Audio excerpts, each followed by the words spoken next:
Allez, bonjour à tous, petite vidéo pour vous expliquer un petit peu notre parcours du combattant pour l'homologation de notre véhicule. De l'achat du véhicule jusqu'à l'homologation finale à l'Adréal en ASP Autocaravane. Les pièges à éviter et surtout les documents à posséder obligatoirement pour pouvoir homologuer son véhicule. On a fait les frais, donc on vous explique tout ça. Alors voilà, nous on a acheté le véhicule aux enchères sur Chambéry. Donc c'est un véhicule qui a été mis aux enchères par les pompiers de la Savoie, sur lequel on a enchéri en se faisant passer pour un professionnel. En fait, on est passé par un garage qui nous a fait totalement confiance et qui nous a laissé carte blanche en fait pour enchérir sur ce véhicule sous son nom à lui. Donc en gros, c'est le garage qui a acheté le véhicule. C'est moi qui ai géré toute la partie administrative au nom du garage, et puis après le garage nous l'a revendu, voilà. Après on est allé chercher le véhicule à Chambéry avec un collègue avec un porte-char, voilà. Et puis après, quand on a voulu le passer au contrôle technique, on s'est rendu compte que les freins, au contrôle technique on a été en contre-visite parce que les freins étaient à refaire. On a trouvé un garage qui nous a refait les freins, on a repassé le contrôle. Et jusque-là, au final, on avait l'impression d'avoir fait quelque chose d'insurmontable, et en fait, on n'avait pas fait grand-chose. Après, on a voulu regarder un petit peu ce qu'il était possible de mettre comme cellule sur notre véhicule, et c'est là qu'on a eu une grosse surprise. Clairement, il nous manquait des documents. On a acheté le véhicule peut-être un peu vite. À partir du moment où on a vu l'annonce sur le site d'enchères, les enchères se terminaient 10 jours plus tard. Le temps de trouver le garage qui voulait nous faire confiance pour ce projet, d'enchérir.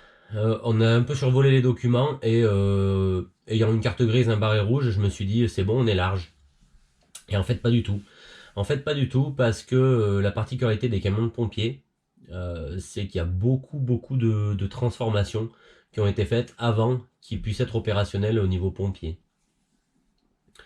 C'est-à-dire que le véhicule, il a été fabriqué en 1986, fin 85, chez Renault Véhicules Industriels à Villeurbanne, à Saint-Priest, pardon.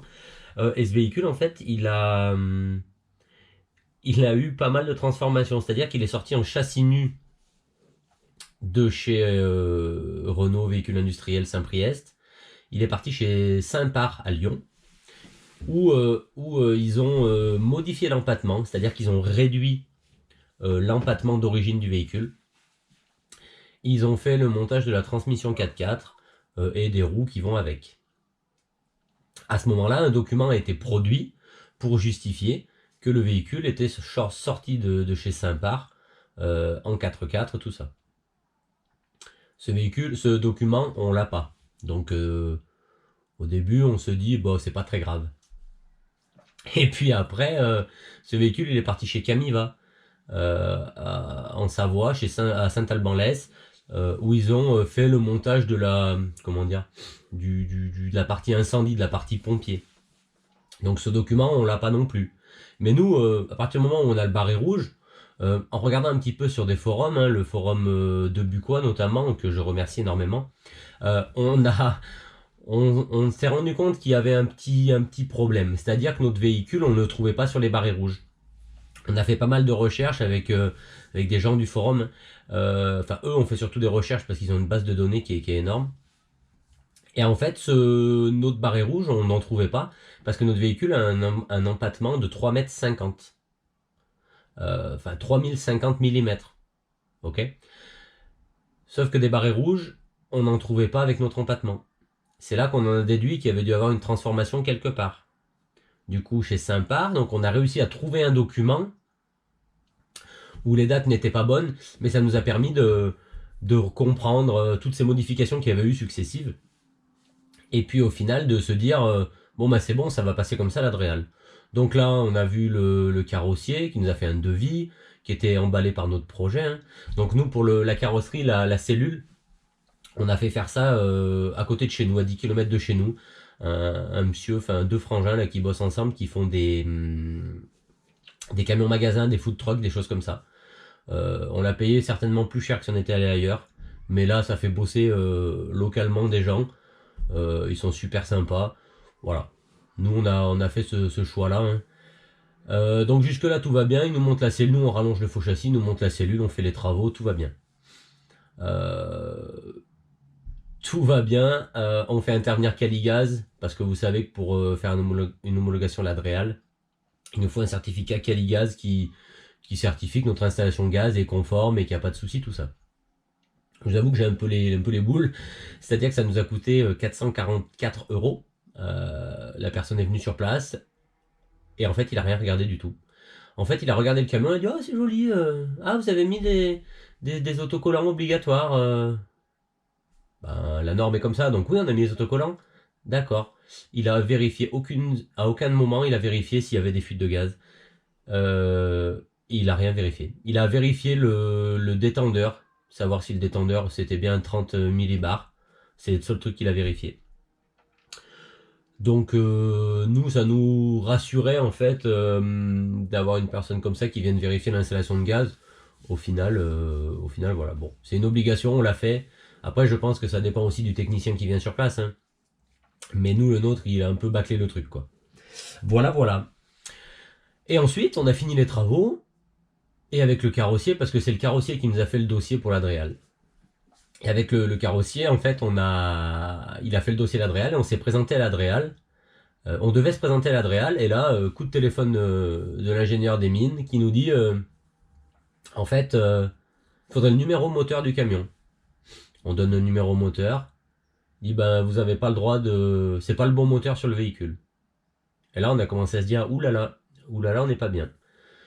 Et puis après, il nous a dit bah le document de chez Saint-Par que vous avez, c'est pas le bon non plus et il est pas bon dans les dates. Donc là, je vous avoue qu'on a pris un gros coup au moral. Parce que quand on commence à avoir mis quasiment 25 000 euros dans un véhicule et qu'on nous dit qu'on peut pas l'homologuer, et ben ça fait peur. Pour être poli, hein. Parce que vraiment on était au fond du trou. On était au fond du trou. Et puis en même temps on s'est dit allez, il y a peut-être quand même, on va pas abandonner comme ça. Donc on a recherché sur des forums, on allait voir des gens qui sont sur YouTube, notamment Justin Van Collen, ou les M&M's Family. Je les ai contactés, on a passé une soirée entière à échanger par message sur Instagram, enfin bon.